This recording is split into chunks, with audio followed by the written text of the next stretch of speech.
Hello everyone, how are you. आप सभी को अपने यूट्यूब चैनल स्टूडेंट फर्स्ट में फिर से बहुत बहुत स्वागत है। आज मैं आप लोगों के लिए बड़े खास और रोचक वीडियो लाया हूं, जिसमें आप सभी को बहुत महत्वपूर्ण जानकारियां दी जाएगी।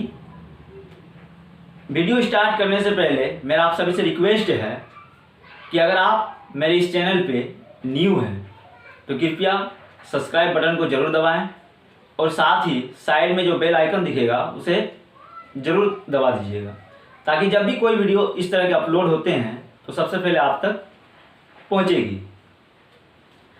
आज मुझे बड़ी खुशी हो रही है कि मुझे आज YouTube की तरफ से सेकंड पेमेंट मिला है। तकरीबन 2 मंथ पहले ही मुझे फर्स्ट पेमेंट मिल गई थी, जिसमें कुछ गड़बड़ी के कारण पैसे मिलने में काफ़ी टाइम लग गए, लेकिन सेकंड पेमेंट के टाइम पे ऐसा बिल्कुल नहीं हुआ, सीधे मेरे बैंक खाते में आ गई। तो आइए आज हम लोग जो वीडियो स्टार्ट कर रहे हैं उनकी शुरुआत करते हैं। कि जब भी आप कोई चैनल बनाते हैं यूट्यूब में तो सबसे पहले आपको रेगुलरली जो है वीडियो अपलोड करनी पड़ेगी। आप अपने वीडियोस पे व्यूज़ को बढ़ाना पड़ेगा, आप अपने चैनल के सब्सक्राइबर को बढ़ाना पड़ेगा। आपका चैनल मोनेटाइज तभी होगा जब आपके चैनल पे 1000 सब्सक्राइबर होंगे तथा आपकी वीडियोस को 4000 वॉच घंटा देखी गई हो। अगर ये दोनों कंडीशंस पूर्ण है तो आपको और एक कंडीशंस फॉलो करने पड़ेंगे। यूट्यूब टीम ये जांच करती है क्या कोई आपने कॉपीराइट वीडियो अपलोड नहीं की है, इसलिए आपको कॉपीराइट वीडियो बिल्कुल अपलोड नहीं करनी है। आपका खुद का अपना अलग वीडियो होना चाहिए। और जैसे ही कॉपीराइट स्ट्राइक नहीं है आपके चैनल पे तो आपका चैनल जो है मोनेटाइज के लिए एलिजिबल हो जाते हैं। और इस तरह से आपको ईमेल के द्वारा यूट्यूब टीम क्या करती है, एक SMS भेजती है जिसमें आपको मोनेटाइजेशन का पूरा डिटेल्स दी जाती है कि आप कैसे अपने चैनल को मोनेटाइज कर सकते हैं। तो जैसे आप YouTube स्टूडियो खोलते हैं, वहाँ पे मोनेटाइजेशन पे जाते हैं तो मोनेटाइजेशन का एक फॉर्म खुलता है। उस फॉर्म को भरने के बाद आपका चैनल जो है पूर्ण रूप से मोनेटाइज हो जाता है। और मोनेटाइज हो जाने के बाद ही आपको अपने चैनल को एक एडसेंस अकाउंट से लिंक करना होता है। उस एडसेंस अकाउंट पे आप अपने सारे डिटेल्स, एड्रेस, जो कुछ भी है वो सारे भरने पड़ेंगे। जैसे आप उसको भरते हैं आपके चैनल पे ऐड आने शुरू हो जाते हैं। तो जैसे आपके चैनल पे ऐड आते हैं यानी आपकी अर्निंग शुरू हो जाती है। अर्निंग शुरू होते ही जैसे आपके चैनल पे $10, आपके एडसेंस पे $10 अर्निंग हो जाती है तो यूट्यूब टीम क्या करती है, आपके एड्रेस पे, आपके एड्रेस वेरिफिकेशन के लिए एक पिन भेजती है, जिस पिन को आपको अपने एडसेंस अकाउंट पे डालना पड़ता है और वहाँ से आपका अकाउंट जो है वेरीफाई हो जाता है। और इस तरह से आपकी अर्निंग चलती रहेगी। और जैसे आपके अर्निंग चलते चलते $100 पूरे हो जाते हैं, $100 पूरने के बाद ही आप अपने एडसेंस अकाउंट से ट्रांजैक्शन कर सकते हैं। तो $100 पूरे होने के बाद ही यूट्यूब टीम आपको और एक मैसेज करती है कि आप अपने चैनल को अपने बैंक अकाउंट के साथ लिंक कीजिए।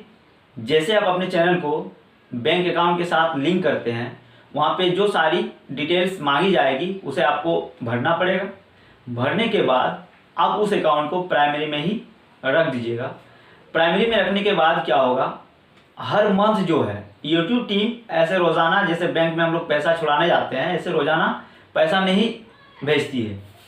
उसका एक अपना नियम कानून है कि मान लीजिए सितंबर महीना चल रहा है, इस महीने की जितनी भी कमाई है 11 सितंबर से लेकर 11 अक्टूबर तक जितनी भी कमाई होगी आपको अगले महीने 11 तारीख को आपकी YouTube स्टूडियो पे पेड कर दी जाएगी।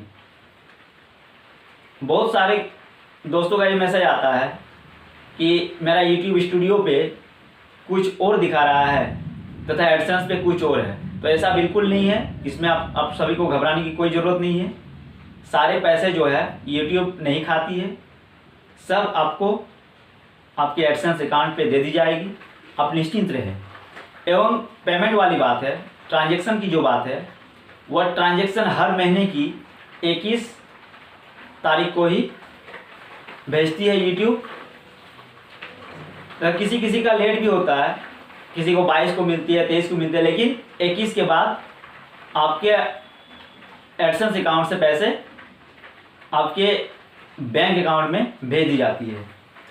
तो ये बैंक अकाउंट में पैसा आता कैसे है, इसके बारे में भी जानना बहुत ज़रूरी है कि जब भी विदेश से कोई पैसा ट्रांजैक्शन होकर हमारे लोकल बैंक में आते हैं तो वह एक वायर ट्रांसफ़र के जरिए आते हैं।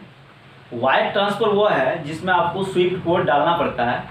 अगर आपके बैंक की स्विफ्ट कोड नहीं है तो आप अपने नज़दीकी किसी और बैंक के स्विफ्ट कोड अप्लाई कर सकते हैं। तो वह स्विफ्ट कोड के थ्रू सबसे पहले स्विफ्ट कोड वाली बैंक में पहुंचती है और उस बैंक से फिर आपके लोकल बैंक जो है उस बैंक को खबर दी जाती है कि आपके ग्राहक का फलां जगह से इतना पैसा आया है। तो अब बैंक क्या करती है कि आप अगर उस बैंक के कस्टमर हैं तो आपको वहाँ से बैंक मैनेजर जो है कॉल करती है। अगर कॉल नहीं करती है, अगर 5 बिजनेस डेज में आपका पैसा नहीं आता है 21 तारीख के ट्रांजैक्शन होने के बाद, तो आप बैंक में जाके खुद कंप्लेंट कर सकते हैं, वहाँ जाके पूरी डिटेल्स ले सकते हैं। तो वो बैंक अगर आपको फ़ोन करके बुलाता है तो आपको जाना पड़ेगा तथा इस सभी चीज़ों के बारे में आपको पूछना पड़ेगा कि मेरा फलां तारीख को ट्रांजैक्शन हुआ था, ये पैसा अभी तक मेरे अकाउंट पे नहीं आई है।